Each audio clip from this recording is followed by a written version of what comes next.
You're listening to Empire by Design, episode 62. Hey, I'm Katie White, coach, consultant, transformation facilitator, action taker, empire builder, and this is Empire by Design. In this show, we're building empires, we're sharing stories, and we're getting up close and personal on the strategies that make an empire in today's online world. Get all the show notes, past episodes and more at katiewyatt.me. For now, settle in for the ride. Hey Empire Builders, welcome back to the show. In this episode, you are going to meet an entrepreneur, author and wellness coach and podcaster who is high energy, totally classy, and has a fantastic perspective on succeeding in business in a wellness profession today. Any wellness coach out there knows that their biggest challenge is that they sell prevention. You're preaching to the converted most of the time when you really want to be impacting those who often don't want you until it's too late. So in today's ep, we're going to explore that as well as our guest's personal and entrepreneurial empire building journey. Let's dive in. Hey Empire Builders, this episode is brought to you by my 7-day podcast challenge. If you want to explore how a podcast would fit into your business model, I help you do it in a fun, interactive challenge in just 7 days, and you get live feedback from me. You can be podcasting in 7 days. Go to podwellcourse.com/7DPC to get involved. Now, let me introduce you to today's guest, Angela Counsel. Like me and many of you, Angela is a corporate escapee. She's a Sydney girl. She used to be an accountant, #boring, and she left to start a naturopath clinic. From there, she has evolved her business model multiple times, and we talk about why in the show. And now you may know her, or you're about to get to know her, as a health and wellness coach. She is also a speaker. She hosts 3 podcasts. And look, it's not a competition, but I totally need to launch another podcast just to catch up. And she's the author of Secret Mum's Business, which I read in prep for this interview. And it's a lovely, soulful little book sharing lots of her philosophy on how to be healthy, wealthy, and wise as a mama entrepreneur. Let's get into it and meet Angela. Welcome to the show, Angela. Yay! Hi, Katie. How are you? I'm so good, thank you. I'm so excited to have you on the show. I feel like you and I have been in each other's online orbit for a long time. We certainly have, haven't we? We have, and I've been on your gorgeous podcast, Healthy, Wealthy and Wise in Business, and so it is lovely to have you on my show. So can we start? I'd love to know, what would you be doing right now if we weren't talking? Well, what I was doing was upstairs. I was actually revamping my website and changing a few products around and a few programs and names and things like that around, getting really clear on what it is I'm delivering. Oh, I love that. I've just, on my other podcast, just done like a spring cleaning series, and it's just made me go back to my website and go, oh my gosh, there's so many things to update. And my website's only like about 3 months old, yet there's so much I had to go through and update again. Oh, that's so annoying, isn't it? But it's good to do it. It's a good habit to get into and keep doing. Yeah. So look, the theme of my show, it's about building an empire that works for you. And I know that you've done lots of things in your business life, and I know that you built an empire that really didn't work for you in that you had a bricks and mortar clinic that you ended up closing down. So I'd love to know, like, what was that like to realize you were, in one sense, teaching and preaching a way of life or business and then realizing that wasn't what you were living?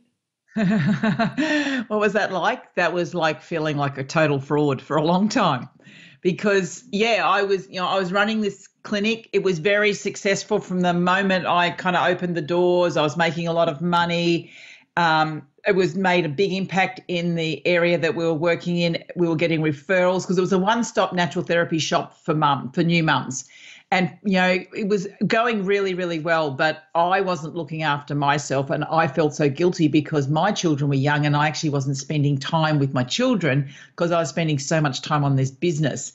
And, every day mums would come in and want to know how to deal with their stress and how to look after themselves, and I'd give them all this great advice, but I wasn't taking that advice myself, and I was just burning myself out. And, so there was a lot of guilt going on around that because I thought, well, it was just, well, actually, it was just this fraud. I'm not doing what I'm teaching. And it was really, really hard. And that just stressed me out more and more. And then I'm going, but okay, how do I do this? How do I run a business? How do I be a mum? How do I do this? How do I do this? And keep it all spinning. Yeah. I spent a lot of time in my head in those days. I don't spend quite so much time there anymore, but that's what it was like at the time. It's like, I've just got to keep working harder and harder and harder and harder and harder because it'll all just work itself out. But all it did was burn me out. And was burnout the thing? Was that the thing that made you go, I have to stop, or was it something else? No, it actually took me, maybe I'm not a very good naturopath, but it took me a while to realize that I'd burnt out. It actually happened that my lease came up on the premises they had. Now, I was paying like about $80,000 a year in rent. So it was a massive rent bill. And so the lease came up and I thought, just this struggling to continually be able to find the rent every single month, plus be able to support everyone. And I was working with a coach at the time who kind of told me to change a lot of the things in my business. And when I changed things for things that didn't feel the best for me, and I just follow this advice, things started to fall apart. So then I had practitioners who were leaving the clinic, and it all just kind of came to the stage where I only had a couple of practitioners. I was struggling to make the rent, and I went, I can't re-sign for another 3 years because financially I couldn't do that. I'd already, taken all this time and money out of my family, and I thought, no, I can't do this. So I then found smaller premises, which was just me and another practitioner, which was more affordable. It took a lot of pressure off me. I didn't have to be looking after all these other practitioners and growing this big business. And it's like it all just kind of came at that time, but it took me another 2 years to realize that I'd burnt out. Oh, wow. Isn't that funny how it's almost like you subconsciously create what you need, even though you're actively fighting it? Yeah, that's right. Because even for the 2 years that when I went into the other clinic, my business continued to struggle. And the reason, and I know now the reason why it struggled, it wasn't to do with anything that I was doing because I knew how to run a business. I knew, I'd learned it all. I mean, I also have a background in accounting. So I came out of corporate. I am a qualified accountant. So I knew what to do. And I just thought, well, I just keep doing what I've been doing. But the thing is, I wasn't in love with what I was doing anymore. And even though I loved working with the clients and loved getting the results, I wasn't in love with being a one-on-one, face-to-face practitioner. What I love doing, I love speaking. I love speaking to groups. So whilst I was in a clinic environment, I couldn't speak. So it was just like I was just going through the motions, and my business started to struggle more and more and more because I wasn't doing what I loved.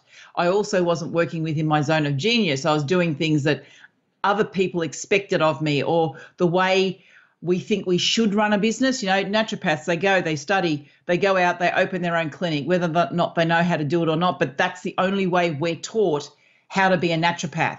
And I realize that there's so many other ways to use the knowledge that I've got to actually share the information with other people, and it doesn't have to be in a clinic environment. It just took me a while. I'm a bit slow. It took me a while to get that. But once I really got that, I went, okay, well, what can I do that lights me up and helps other people? And that's kind of completely closed all clinical practice. Yeah. And, I don't think it's slow at all. I think it's how I mean, the school system, I'm sure, has changed since I was at school. But, I went to school in the days when you'd do a quiz, like a personality quiz, and it would spit out and tell you what jobs you should do. Yep. And I was supposed to be a prison warden. So I was supposed to be an accountant, which I was, because naturopath definitely wasn't on that kind of list at those days. No one would have known what it was. But isn't it interesting? Right. Like, I think, I know lawyers that study law and then think because they think it will give them options, and then they start in law firms and think they have no other options. So I think it's a thing that we all have, is that need in this day and age to reinvent ourselves. But sometimes you need the confidence or the role models that we don't have, because we're all Yeah, doing new things. I think that that is a big thing. It's actually having the role models, because particularly, I mean, in my profession, we're going back a couple of years now. So, because I'm a bit older than you, but there wasn't, in when I first set up my clinic, there wasn't a lot of social media. I actually was probably in the forefront of doing things online, only because in my background, when I came out of corporate, I actually came out of IT, so I actually had an IT background. So I had websites and all that before most naturopaths would ever have one. I was already working in that space, but it was really hard because I couldn't find anybody who'd done what I'd done before me. And even today, there's a few people out doing similar work to what I'm doing, but it's really hard to find someone who stepped before you so you can kind of copy them. You kind of, well, not copy them per se, but actually have that something to look for. And it can be tough. And I think that these days, for many, many women that go into business, particularly when they go into business with their passion, that's the hard bit, is like, well, who else is doing what I'm doing? How can I learn? What can I do? And that's where I think a lot of women can kind of get stuck, in that they start then just copying someone else, and it doesn't work for them because that model isn't the right model for them. Totally, totally. And I want to talk about that actually, and come back to what you said about burning out.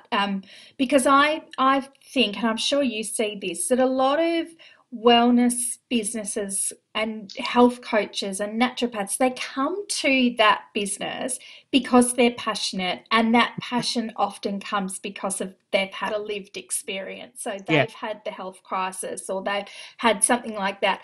And I think there's this kind of, I don't know, I see it with lots of my clients. It's almost like they're trying to sell, they're selling prevention. So they're trying to sell something that actually people don't want to buy until it's too late. I know. It's, Yes, totally hard. it is hard. So I'm like, how do you do that? Like, how have you found you've been able to market the prevention message, I guess, when most people, we just want to ignore that stuff until we kind of To aren't do allowed to. It's really tough. And so what I've done, because I work, well, I have two roles. One is I coach other natural therapists, but the other is my main business is that I work with female entrepreneurs. So what I do is I tie their health and well-being to their ability to be able to be successful in business. So that, if they want to make more money, they actually need to be vital. And I'm not just talking on a health point of view, also emotionally and spiritually. So that's how I tie it together, because you will know that, female entrepreneurs, if you want to get into their space at all, you have to find a way to link it to their business. Yeah. And if you're working with mums, the same thing, you've got to find a way to link it to their family. So it's about looking at what do they truly want? If they're going to work with you, what's the ultimate goal? And the ultimate goal isn't, to, be able to run a marathon or whatever. The ultimate goal is how that's going to impact their life. Are they going to be a better mum? Are they going to be a better business owner? Are they going to be a better person? Because that's the ultimate goal. And so that's what I do, is I actually link it to what they're really looking for, not what not what I know they need. I know they need health work. I know they need mindset work. I know they need that, but they don't. So you have to actually find out, get to their real desire. And with, as I said, with my clients, it is always about how can they run their business better and be a better person. So my big message at the moment is, are you living the life that you've always dreamed of? Because most women in business aren't, because they're so stressed and overwhelmed. They thought the business would give them their dreams, but the business is actually draining them. And it's really about changing that paradigm of how we go into business. Yeah. And I think it's so interesting, because it's kind of I think there's been a whole movement around startups and the startup life being, you work 24/7, and you're up all night because you're kind of getting something done, and that was sort of sexy. Mm-hmm. And I think I don't know, maybe it's just who I hang out with, but I hope that it's starting to swing that to show, I think we need to see more women particularly building these successful businesses without actually saying, well, yeah, I had to give up everything else in my life to do it. I agree. I think what we were taught in the past is the only way you can be successful is to work hard. But there is a shift, and I think it's a shift that we needed to have, because that working hard is a very masculine energy. And as a lot of women are starting to shift back towards their feminine energy, they're realizing that push, push, push just doesn't work all of the time, because all it does is burn us out. And once we've burnt out, everything starts to get impacted, our business, our relationships, everything. So there's no point pushing ourselves. And as we, come into ourselves and come into our feminine energy, we actually open ourselves up for a lot more opportunities, and things tend to flow a lot easier. So, yeah, I think that there is a shift, but it depends. I do think it depends on the person, and you're probably hanging out with a lot of people who are doing that, because I see a lot of women who aren't doing that. I see a lot of women that I work with who've been in business, 5+ years, and they're still in this working hard, and they're actually wearing themselves out. And when I come and talk to them about changing the way that they do things and reconnecting them back to their true purpose, that for them sometimes is a struggle, but when they get there, then they actually notice the difference. But I think there is a shift, and it's a shift that's happened out of necessity.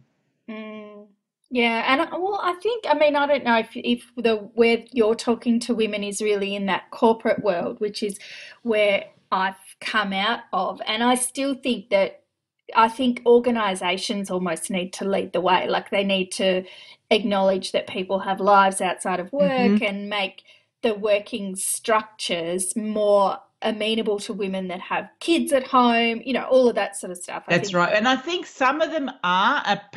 The IT space seems to do it better than others, but that's really, I think, because they need the creativity. Because if you look at the way Google works, and businesses like that, which really require people to be creative, they need to actually allow that flexibility, and they need to be able to allow people to have the space to create, and which is what Google does, is that they give them that opportunity. But yeah, the mainstream corporates, they've got a long way to go.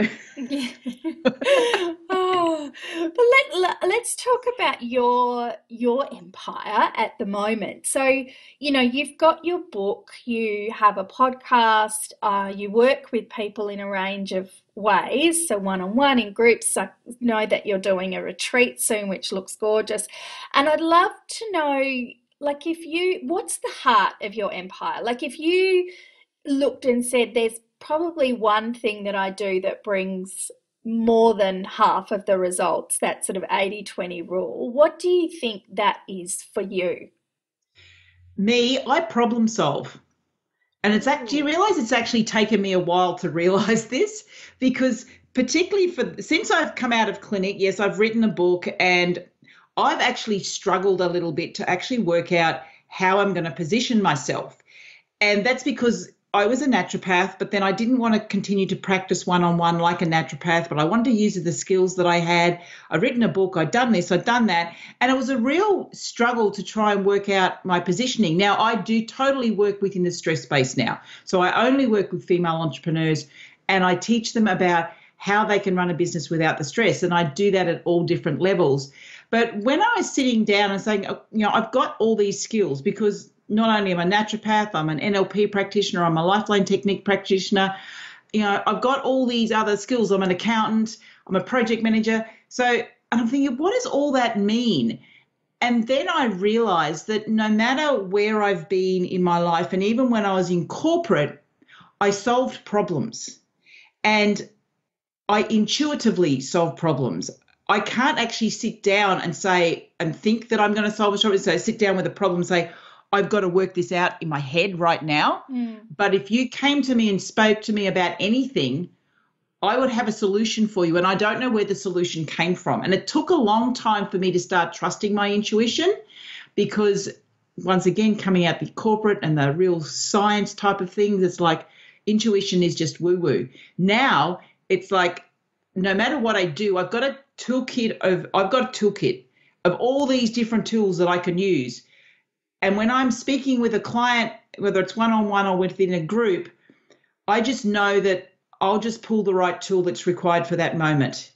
And I'll just say what's required at that moment. And I actually don't think about it anymore. I just allow it to come, and I trust that the right words will come out.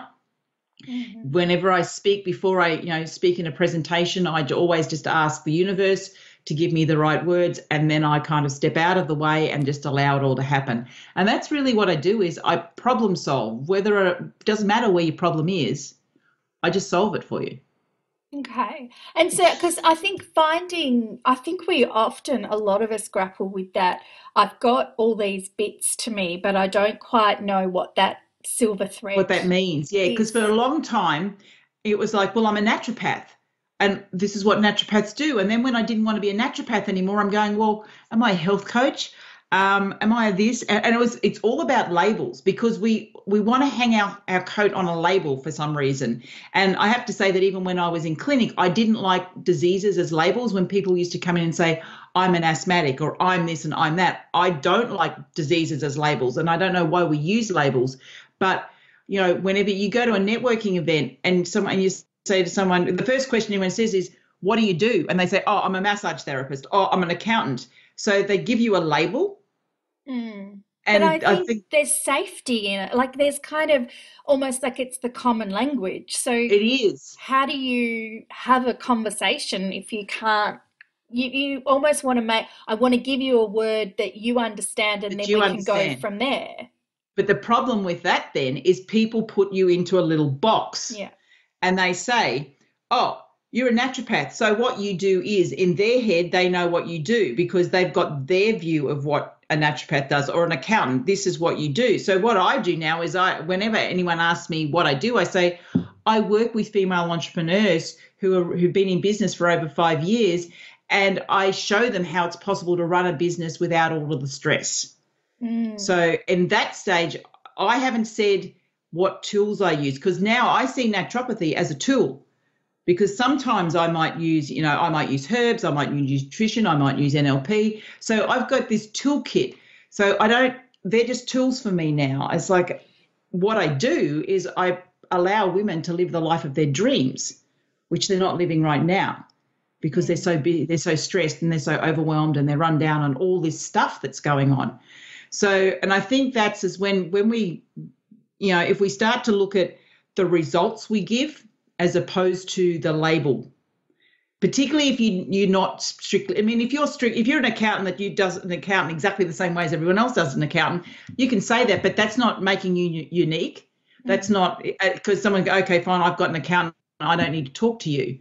But if you can actually show the type of results you give and who you work for, and and how that process happens, I think then you're more likely from a relationship point of view to actually get people that really love what you do. And that's what business is all about, really. It's about creating relationships. Yeah. And so when you kind of got to that mode of going, okay, the problem solving is the thing that really hooks everything I do back together, how did you then turn that into the message that you take to the market? Because your was it really about going, well, I solve problems so I can be comfortable with all I have to offer now? Who needs what I can offer? Like, how did I did choose a topic. So I chose the topic of stress. Yeah. And that's what I did. So what I do is, when I go to the market and when I go and speak, whatever, I talk on stress, because people understand, well, they think they know what stress is. And then once they've heard from me, they learn what stress really is.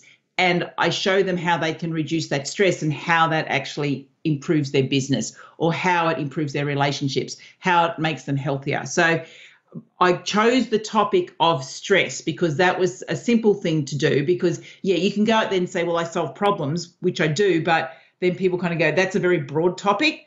So I brought it down to stress, and I can speak on stress, and people get that. And, so that actually gives me the in, because as I start talking to people about different things, then they realize what I do.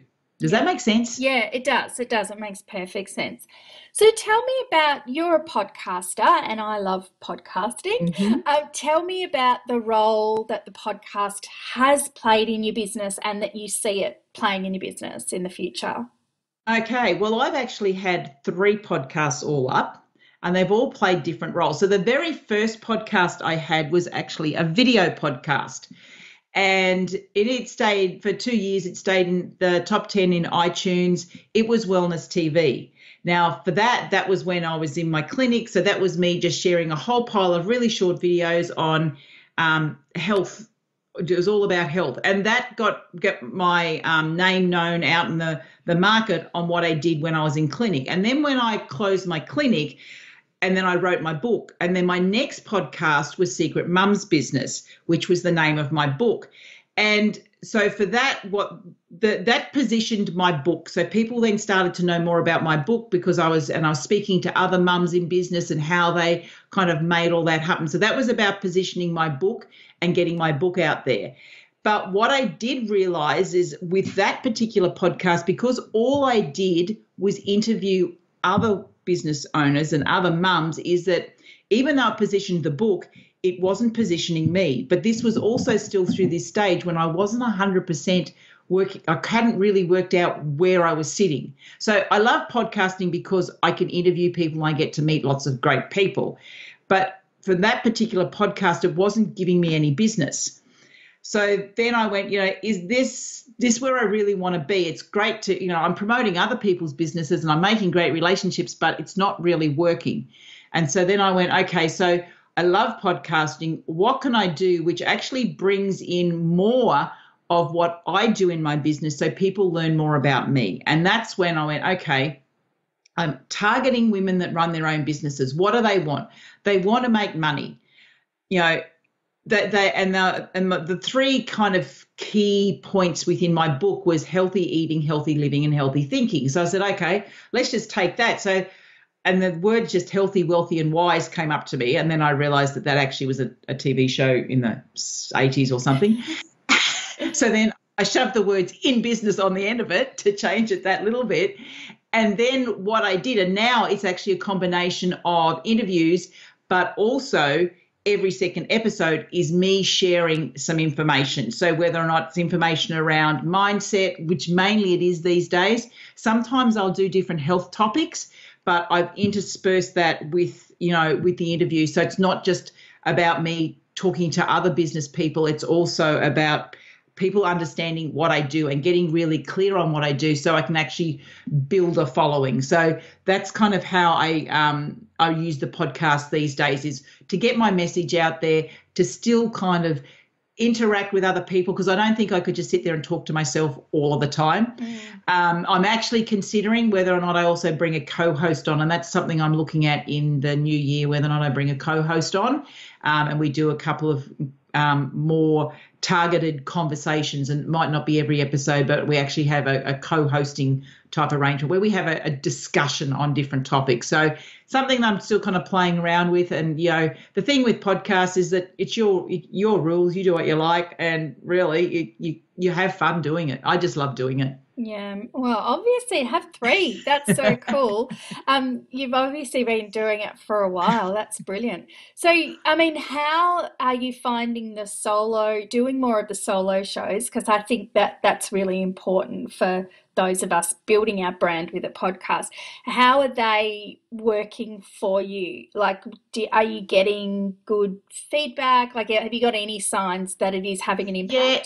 It does depend. I've noticed that it does depend. Now, I did one a couple of months ago, and that was a very personal one because it was a story. It was my personal story. My dad died just over 12 months ago, and it was part of my healing journey and something that had actually happened to me at that particular time. And I don't even know why I decided to record it. I mean, I was crying and everything all the way through it. But for me personally, I think it was something I had to do just to complete that part of my journey. And that's actually had some really great feedback. And I actually shared it within a naturopaths group, because one of the things that comes up a lot when you're a practitioner, and this is a thing that came up for me and what I had to deal with, is when someone close to you is sick. Now, my dad got cancer, and they decide to take the traditional route and not take your advice. It's really, really hard. And for a long time, I was very angry at him because I'm going, why don't you do this? Why don't you do this? Why do you keep listening to the doctors? Until I realized that he didn't need a naturopath. He needed a daughter. Mm-hmm. And this is something that a lot of practitioners go through because we so want to help, and particularly we want to help the people that we love, but they don't always want our help because they want you to be you, not to be a practitioner. So after I put that out, I did actually share that within one of the groups that I'm in, because I see it so often with practitioners, and I thought I've got to share my story so that they understand. And I got some really great feedback from people who are saying it just helped them to kind of get through that journey, to know that it's actually okay that your loved one doesn't do what you think is right.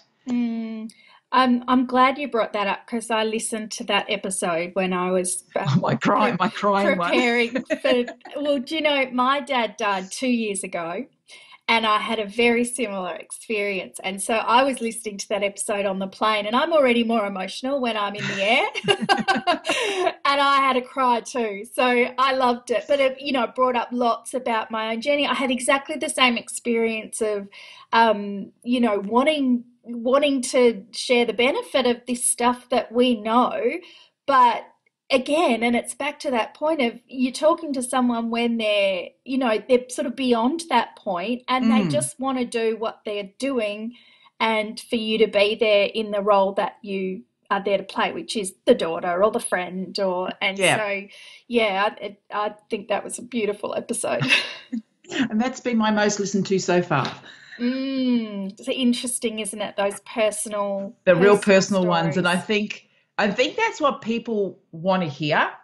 I think that's the beauty of podcasting. I mean, because you can go and watch, listen on the radio, or, you can watch TV, but you're not getting the personal story. And even when you're interviewing someone else, you might be getting their personal story. But I think if people are following you on a podcast, they really want to know about you. Yeah. And it is about opening yourself up and being a little bit vulnerable and saying, hey, I don't get it right every day. It's like, I'm normal too, because you don't want to be put up on this big pedestal that people then find impossible to get to. And I think that's what I like, particularly when, doing the solo shows, is it does allow you to kind of be a little bit more real. And even if you've got a message, I mean, I tend to ramble on I have no idea where I go sometimes on my solo shows. But once again, I just trust that the right words come out. I know my topic, and I have a structure, and if Karen Smith ever knew that I kind of went way off structure, I'd be in trouble. But it's like I just trust. I don't think about it. I just speak it, and then whatever comes out comes out. And I actually don't edit either. I top and tail it, and I publish it. I don't even think about it. I just let it go. Yeah, I'm the same in that sense. Although I was at We Are podcast a couple of weeks ago, and got all inspired about the way that people put together like a really well crafted story in podcasts. Yeah, and for a team, a production team. Oh, yeah, but I don't know, because I listen to so many podcasts, and because every morning I walk the dog, and each week I have a different podcast that I listen to all their episodes. And there's some that sound really, really professional, and lots of it's been highly edited. But there's others that, they're not edited, but they're raw, and they're just so great. And I think it's, we're women, and both of us work primarily with women. And I think that is what women enjoy, is round the campfire, having a conversation. And that's what we're really providing with a podcast. That's right. It's just like, talking to your best friend, exactly. Having a deep conversation. And that's why, I love having conversations like this, because I have no idea what the next question is going to be that you're going to ask me, but it's just, this is how we would talk if you were just sitting, at lunch or something, you kind of have this conversation. You don't know the next question. Yeah. You just go with it. And someone asks you a question and you think, oh, well, what's my answer? And it means that you have to listen and you have to be present. Yes. Because if you've just got a set of questions you're about to, and well, the next question I'm going to answer is this, you're actually thinking about the next question. You're not being present to the conversation. And as an interviewer, it's the same thing as because there are a set of questions and I send them out to people and I very rarely stick to them. But it means that I have to be present to the conversation. I can't be sitting there going, well, what's the next question I'm going to ask? Because I do it as a conversation. I need to listen and I need to be able to pick up on that one little thing that I want to take that thread further. So I think that actually keeps it very engaged when you just allow it to happen. Oh, yeah. I mean, there's some podcasts that use the same questions for every single guest. Yeah. And I find that so boring to listen to. But that's not what I like. I know some people like that, and each to their own. Angela, thank you. You've been amazing. We've had fun, and I'd love to know, how can people connect with you from here? My website is www.angela, Angela Counsel, COUNSEL.com. I'm on all social media, generally under the name of Angela Counsel. You'll normally find me under that name. But my podcast, Healthy, Wealthy and Wise in Business, you'll find me because I'm everywhere. So Brilliant. I keep being told. I'm visible, baby. Yay. Own it. I love it. Thank you, Angela. You've been amazing. It's been fantastic. Thanks. Thanks for listening, Empire Builders. I hope you enjoyed getting some insight into Angela's evolving empire. I do encourage you to ask yourself, what is the one thing you're going to take from today's show and take action on in your business?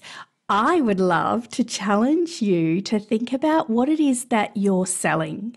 Are you really focusing in on the right pain points or gain points of your potential customer, or are you continuing to sell something you know people need but wondering why they're not jumping onto it? And I know that there are a lot of wellness coaches doing this.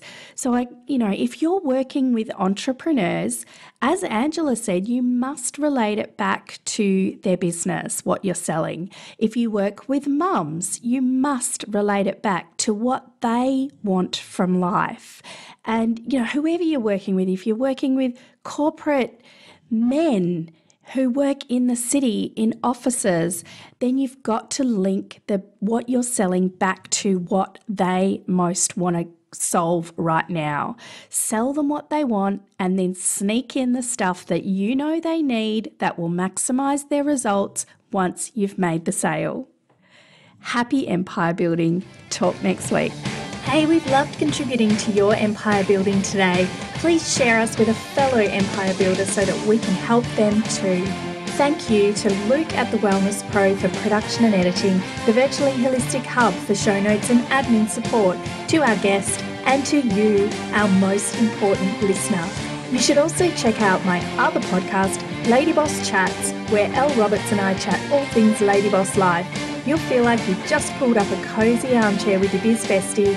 Find us in your favourite podcast app or at theladybossproject.com.